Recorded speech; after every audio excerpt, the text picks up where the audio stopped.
So what we're doing here is replacing the Serpentine belt on a 4200 GM engine. This one happens to be in a 2005 Trailblazer. And if you look way down here, there is a little square hole that you can put a tool in there. It's 3/8 drive, and you want to push this down. So you want to push that down clockwise. That'll relieve the tension on your belt and you'll be able to slide it off. Fortunately, they have a belt diagram here, so if you forget which way it goes, they already have it here on the fan guard. This tool right here, I happen to own it, but you can get this from most auto parts stores on a loan-a-tool program.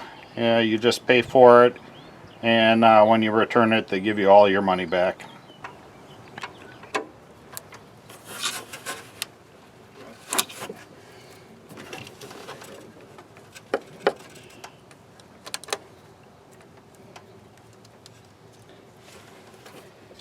Once you push that down, you can take and pull your belt off one of the pulleys, and then you can release that.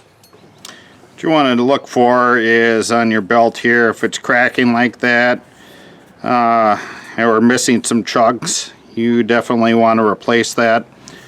And if it's showing some pretty rough spots on the outside, you want to change it as well. So I already matched up the belt to the old one, and looks like the right size here. So the important thing is to get it over the big pulley on the bottom on your crankshaft, and then we'll go ahead and thread it through all of our other ones. Okay, I got it over all the pulleys. You want to make sure they're all in the grooves, and we'll take the tension off there and slide it over the power steering pump pulley here, and we'll double check that it's all on there good, and we'll put the tension back on. Take our little tool out, we're all set. It's good to take a flashlight and double check that they're all on there properly before you start your engine.